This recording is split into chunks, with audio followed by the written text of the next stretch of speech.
Welcome back. In previous lecture, we started talking about hydraulic pumps. We understood what is the main function of the pump in hydraulic system, which is to deliver the hydraulic oil from storage tank to hydraulic circuit. We also discussed what are the characteristics of a pump in terms of flow rate, power consumption, drive speed, pressure delivered at the output, and the efficiency. We also explored some of the important definitions when we talked about pump. So let's start with lecture number 28, and in this lecture we will identify the main categories of the pump and we'll cover one category in terms of how many types and each type in brief. So let's start. Hydraulic pumps can be classified into two main categories: positive displacement and non-positive displacement. For positive displacement pumps we have reciprocating and rotary.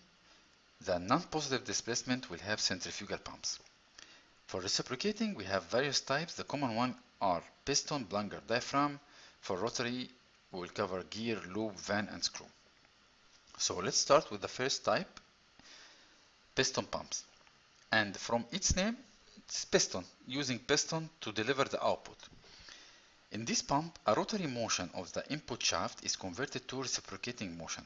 And if we refresh our previous discussion, reciprocating motions, I have two strokes: extending stroke and retracting stroke. The work on the principle of reciprocating piston draws the fluids inside the cylinder when the piston retracts. During retraction stroke, it will take the oil from the tank and then it will deliver the oil with the pressure required during the extension stroke. These pumps have high efficiency and simple design and need lower maintenance, and because of those reasons it can be used for high pressure applications.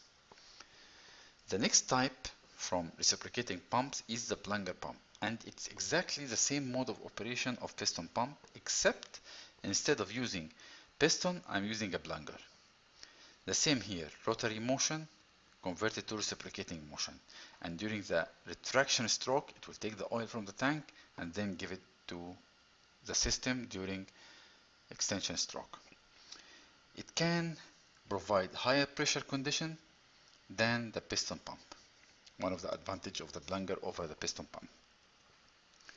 The last type in reciprocating pumps is the diaphragm pumps, and it also called as a membrane pump. This pump work with the using a blend of reciprocating action of a rubber, Teflon, thermoplastics, and appropriate valve on any face of the diaphragm to push a hydraulic oil. It uses the same concept of reciprocating motion, and during the retraction stroke, let's say the retraction stroke here, this valve will be open to have the oil going to the pump, and during the extraction stroke we'll have the oil going to the outlet port through this valve. So this valve will be closed during extension, and this valve will be open during retraction.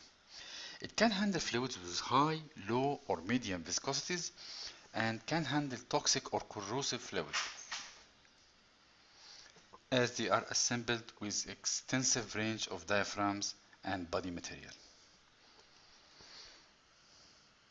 Thank you, and see you in next lecture.